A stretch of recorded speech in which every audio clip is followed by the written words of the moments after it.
Today I'm reading Stone Soup, retold by Marilyn Sapienza, illustrations by Hans Wilhelm. It's an old story. It's been around for generations. They didn't make this up. They're just retelling it. I'm tired. I'm hungry, whined Molly. Don't worry, said Max. Our troubles are over. Look, I see a little village just a few miles away. But we don't know anyone there, said Molly. Max thought for a moment. He said, you're right. But maybe some friendly villagers live there. Maybe they'll give us something to eat and a place to rest. Yes, said Molly. Most people are kind. Let's go. What Molly and Max didn't know is that these villagers weren't kind. They were stingy and mean. Eek! Shouted Mr. and Mrs. Ratfink. Eek! Shrieked their little baby too. Strangers are coming, yelled Mr. Ratfink. They'll want us to share what we have with them. Eek! Squealed baby Ratfink.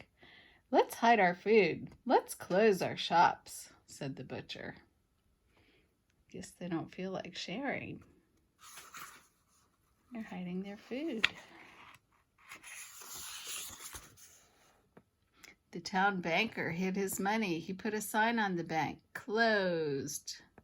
The village innkeeper hid his room keys. He put a sign on the hotel, no room. The farmer's wife hid the garden vegetables. She closed the door and shuttered the windows. The townspeople hid carrots and corn. They hid potatoes and peas. They hid beans and broccoli, onions and herbs, milk and meat. Soon there was not one bit of food in sight. They really don't want to share.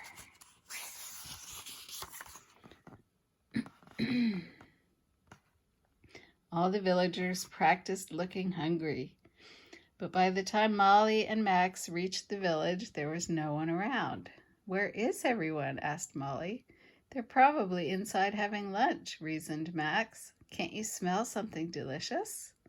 Yes, said Molly. It's coming from that house over there. The door is even open a crack. Maybe they saw us and are waiting for us, said Max hopefully.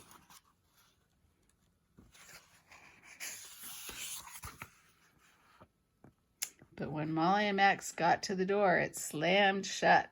Go away, shouted a voice from behind the door. Molly and Max walked up to a man who was crossing the street. Excuse me, sir, said Molly. Could you please help us? We've been traveling a long time. We could use a hot meal and a place to sleep. Forget it, said the man in a gruff voice. I guess they're not being very friendly, are they? Molly and Max knocked on every door. They stopped everyone who passed by, but the answers were always the same. No food, no room, go away. What are we going to do? Asked Molly. No one here can help us. I have a feeling that no one here wants to help us, said Max. I think these people have hearts of stone. Hey, said Molly, that gives me an idea. Molly whispered her idea to Max. Then they rang the village bell. Bong, bong, bong, went the bell. All the townspeople came running. What's going on here? Grumbled Mr. Ratfink. We only ring the bell when there's an emergency. Eek! Screeched baby Ratfink. There is an emergency, Max told everyone. There's no food in this town. So now is the time to make stone soup, said Molly. Stone soup? I've never heard of it, said the farmer's wife.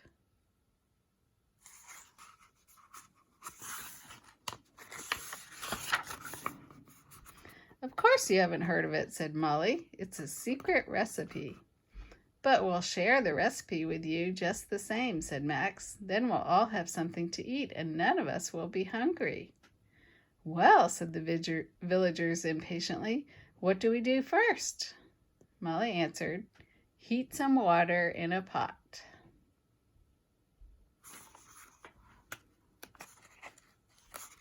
Put a big pot of water over a fire. When that was done, the villagers said, "What's next?" Max answered, "Add some stones you've scrubbed a lot." Now the townspeople were really curious. Surely this was the strangest recipe they had ever heard. They waited while Molly dipped her spoon into the steaming pot. They watched while she tasted the soup. She said, "Stone soup is very good plain, but it would taste even better if we could make the fancy kind." "How do we do that?" asked the mayor. "Sprinkle pepper, salt, and herbs," said Molly. "Let it boil undisturbed."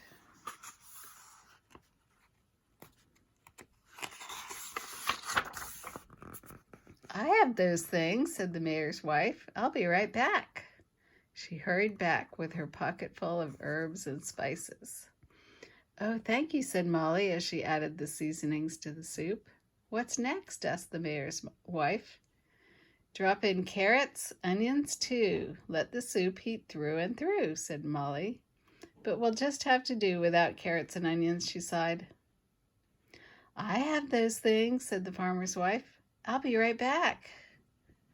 She came back with a sack bulging with carrots and onions. "Oh, thank you," said Molly as she added them to the soup. "What's next?" asked the farmer's wife. Molly replied, "Stir in milk to make it sweet. Add potatoes for a treat. With milk and potatoes it would be so much better."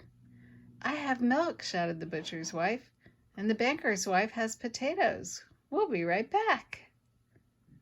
The butcher's wife returned with 2 buckets brimming with milk. The banker's wife came back with a basket full of potatoes. "Oh, thank you," said Molly as she added them to the soup. "What's next?" asked the banker's wife.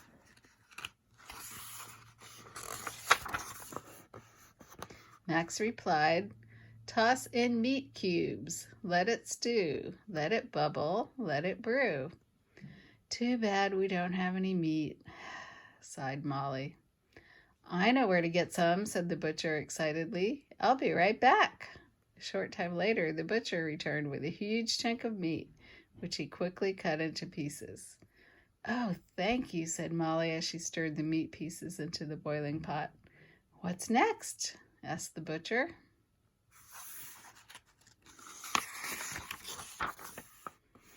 "The best part," said Molly. "Taste the soup, and when it's done, serve stone soup to everyone." "Yay!" cheered the mayor. "It's time to taste the soup." He snatched up a spoonful of soup and tasted it. "This is the most delicious soup I've ever had," said the mayor. "And to think that it's made with nothing but stones and water. Amazing!"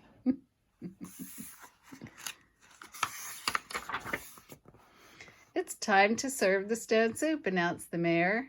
But the townspeople had more than just soup. They also had fruit and bread, salad and cider, cakes and pies. They ate and laughed and danced long into the night. And when the feast was over, the innkeeper asked Molly and Max to stay in his finest room. Amazing, huh? They went from sharing nothing to sharing everything. The next morning, everyone waved goodbye to Molly and Max. "How can we thank you for the secret recipe?" they called. "Share stone soup with everyone," sang the travelers.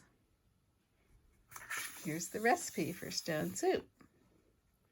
Heat some water in a pot. Add some stones you've scrubbed a lot. Sprinkle pepper, salt, and herbs. Let it boil undisturbed. Drop in carrots, onions too. Let the soup heat through and through. Stir in milk to make it sweet. Add potatoes for a treat. Toss in meat cubes. Let it stew. Let it bubble. Let it brew. Taste the soup, and when it's done, share stone soup with everyone. The end. Hope you liked it.